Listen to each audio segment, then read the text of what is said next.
Welcome back to The Extract, Best Wines Media Tasting Room. And bear with us on this one today because we got a lot of ground to cover. This is a pretty intense yet exciting category that we're covering today. And we're fortunate enough to be able to cover it with one of the pioneers of this category.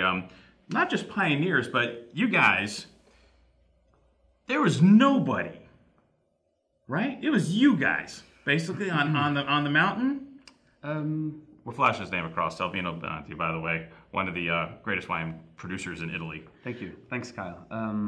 I think it's fair to say that a couple of others had started before us, but they were doing it just for a local market and without big plans. Right.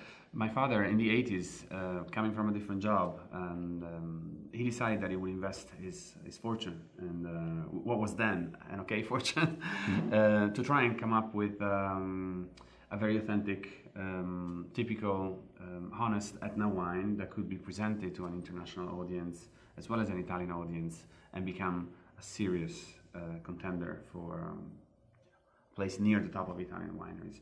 So we're all grateful to him because after that, several other wineries have appeared, and today there is over 100.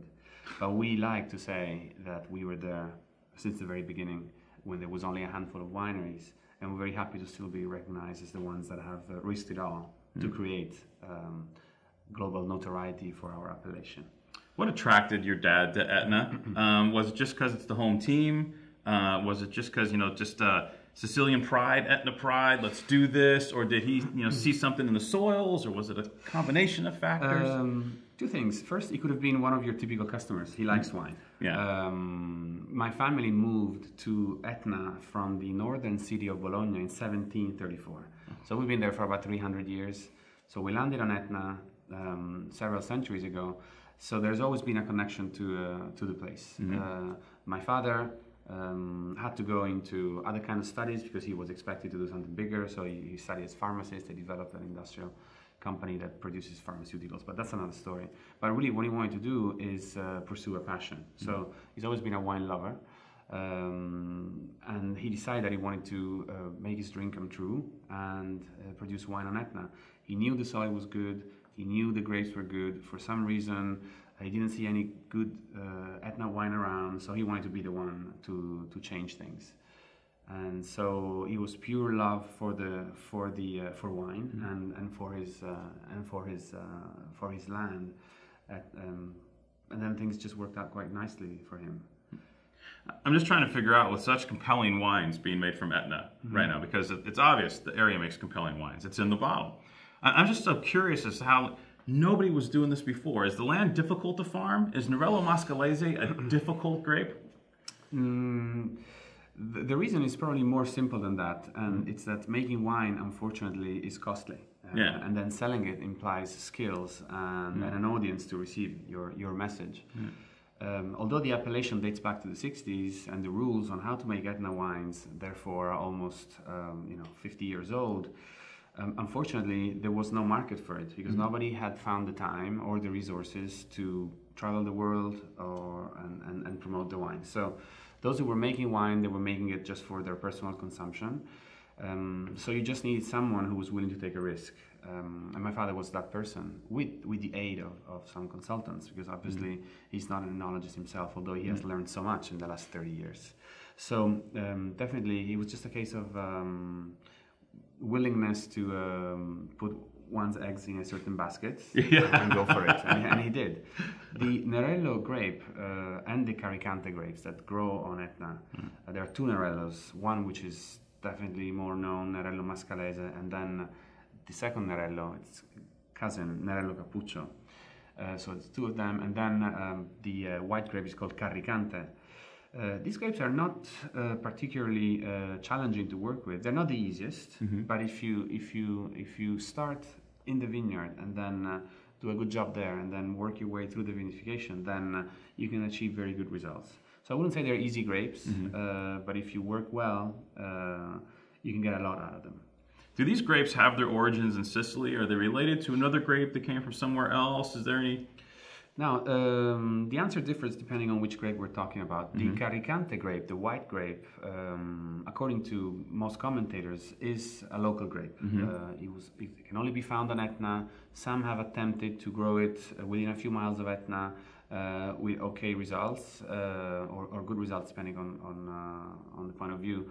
But it's definitely an autochthonous grape whose origin can be traced back to Etna. Nerello Mascalese most probably is the same. So Nerello Mascalese was named after the town of Mascali, which until a couple of centuries ago was a huge wine producing area. Most of the wine in Sicily used to be made at the foot of Mount Etna before the phylloxera changed the rules everywhere. Whereas Nerello Cappuccio is of uncertain origin.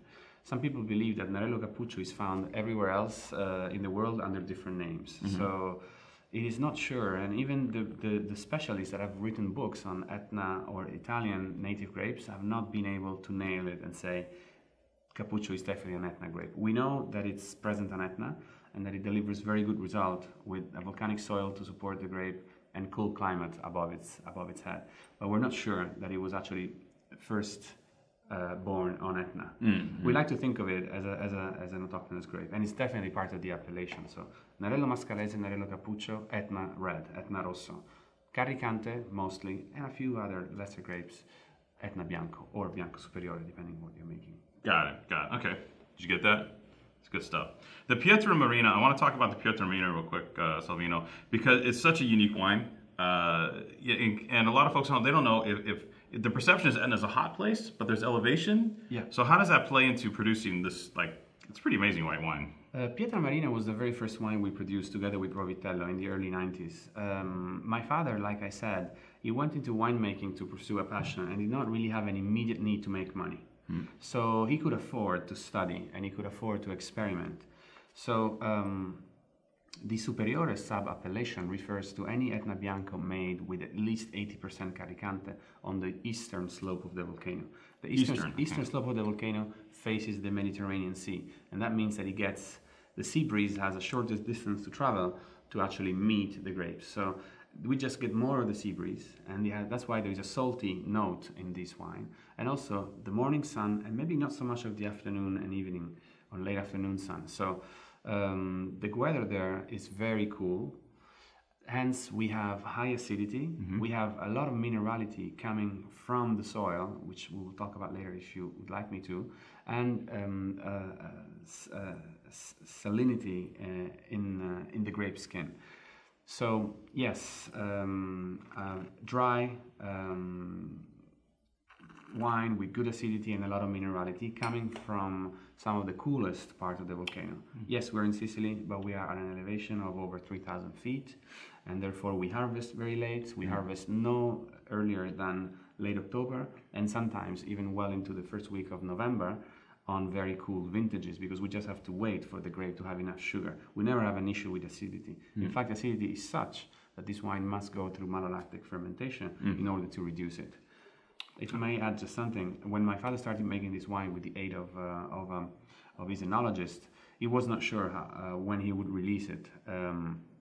The Etna Bianco Superiore rules do not say that the wine should rest for X many months in your cellar before releasing it. So they tasted the wine 1 year into the vinification process, and then they said it was too early, and then 2, 3, and eventually we released it after 4 years.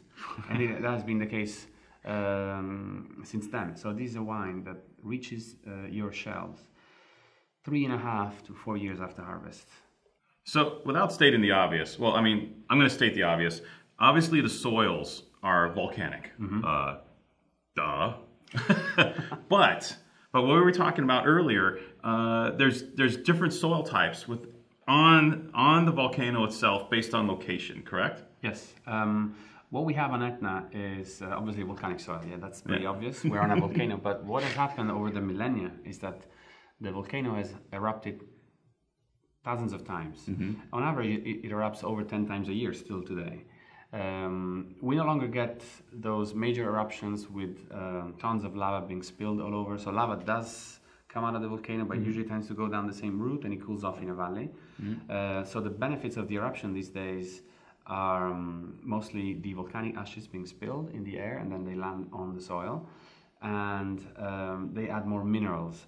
So what we have had over the years is big eruptions that have brought maybe different minerals to different parts of the volcano, and then also the age of the eruption, which will give rise to soil which is more or less thick, more or less sandy. So usually on Etna we have some soils which tend to be older, which are more sandy, and therefore they will drain water more quickly than others which may be slightly less sandy. But in general the soil is similar, though not identical, on the three sides of the Etna appellation.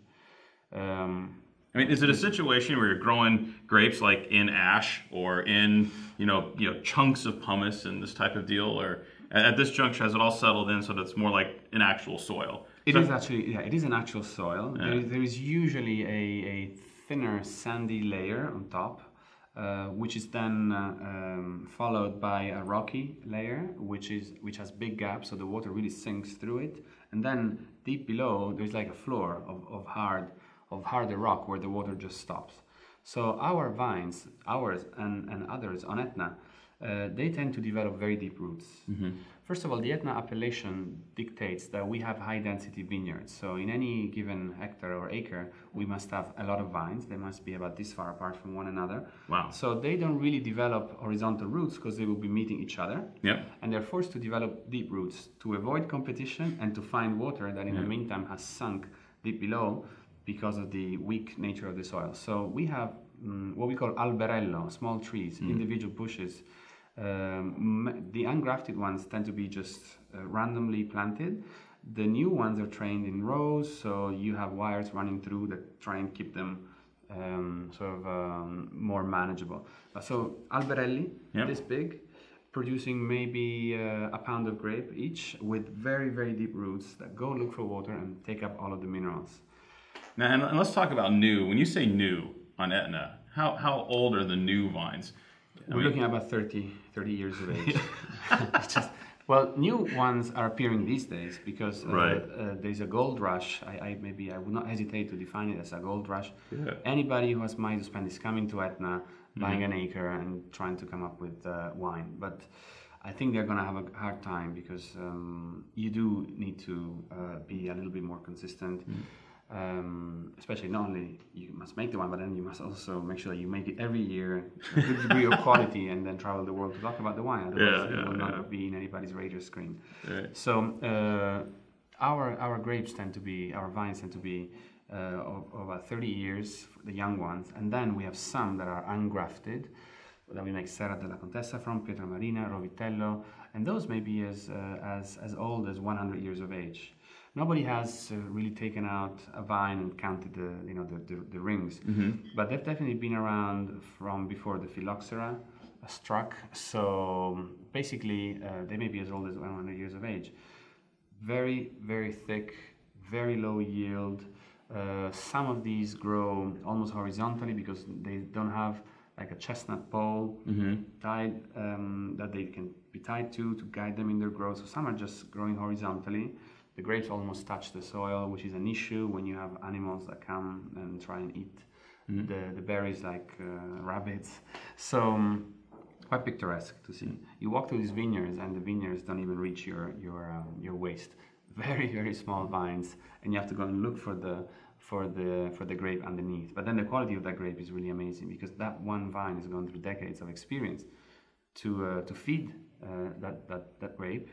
And although the quantity is small, that's exactly what we want. A small quantity of high quality grapes from which you can make very elegant wines. Then this must be followed by good vinification techniques and a honest winemaking approach. No new wood and no crowd-pleasing techniques in order to deliver overly fruity, overly friendly wines. I think these wines are not for everybody, and they must be enjoyed.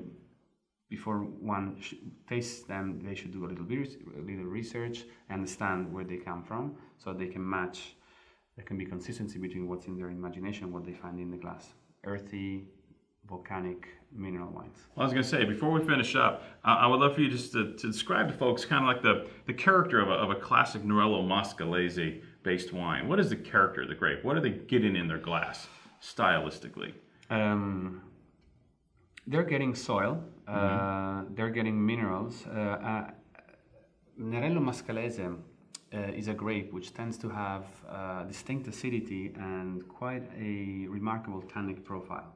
So unless one tames it somehow during the vinification process by blending it with Nerello Cappuccio, then an Etna wine will be quite tannic. The tannins, though, are balanced by the acidity and the minerality and the alcohol, which, although it's not immediately perceived when one drinks a wine, is there, because we are in a warm part of the country anyway, although we have very cool nights. So usually a Nerello Mascalese will have 13.5, 14, sometimes 14.5% alcohol content, but it will not be as big or as hot, because the minerality and the acidity will counter the volume of the alcohol. So medium bodied wine, light in color, you can tilt your glass and wave your hand behind it, and you will be able to see your glasses or even read your fingers, even read through the wine. So earthy, volcanic, mineral, spiced. You definitely have spices. Yeah. And some people speak of chocolate. I think it may depend which wine you're talking about, but in general, very earthy, berries, tannins. So that kind of wine should not be overly oaky. We all try to use very old woods, second passage, French barriques in our case. Others use the larger barrels. We're thinking of maybe experimenting with some of those too. So you do not really have much of an external intervention. We don't want to add any vanilla touch to the wine. We prefer a wine to be very dry and encourage you to eat some food with it and make it smoother and change it into something else. Right. You getting all this? This is pretty amazing gear. Basically, I mean, to me, Etna is like this El Dorado. This area that for decades was just there. Anyone could have gone in anytime and laid claim and started doing what the Benanti family did. But bless their hearts. Yeah, your old man was the first to really jump in with both feet, and the results are in the bottle. One of the most impressive new, old DOCs, I think, anywhere in Italy. And Salvino, thanks for coming here today and sharing with us. That was, for me, I'm a wine geek. That was pretty amazing stuff. So thanks, Kyle, and thanks Wine Exchange for having me. Cheers. Salute.